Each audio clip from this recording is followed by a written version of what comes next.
The incident on Highway 666. On a cold winter night, Jim was driving his truck along Highway 666 in Arizona, a road infamous for being haunted. Darkness engulfed the area, and there wasn't a single car in sight.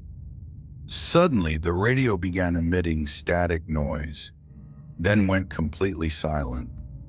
Jim didn't believe in superstitions, but a chill crawled up his spine when he noticed something strange in his side mirror. A man stood in the middle of the road, wearing a long black coat, his face obscured by the night's darkness. Jim slammed on the brakes, but the man didn't move. When he turned his head for a second, then looked back, the man had vanished completely. Jim's heartbeat quickened, but he convinced himself it was just exhaustion playing tricks on him. He kept driving, but a few miles later, his headlights reflected on something ahead, a figure standing on the road again.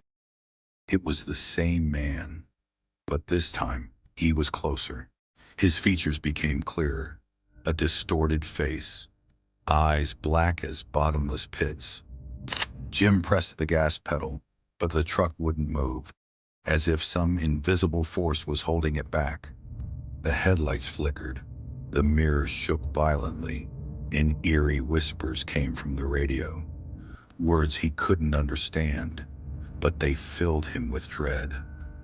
Then suddenly all the lights went out. Jim was surrounded by complete darkness, and the sound of heavy footsteps grew closer. He tried to start the engine, but something banged violently on his window. He turned, but there was nothing there. When the lights returned, he found himself in a different place. There was no road, only an endless, barren land stretching in every direction. He tried to use his phone, but there was no signal. He screamed for help, but his voice seemed to dissolve into the emptiness. Hours passed, maybe days, but he never knew how he ended up on the side of an abandoned road, far from Highway 666. His truck was gone, and there was no trace of what had happened. The only thing left was the lingering feeling that he was never truly alone, and that they were still watching him. For more terrifying stories, follow me.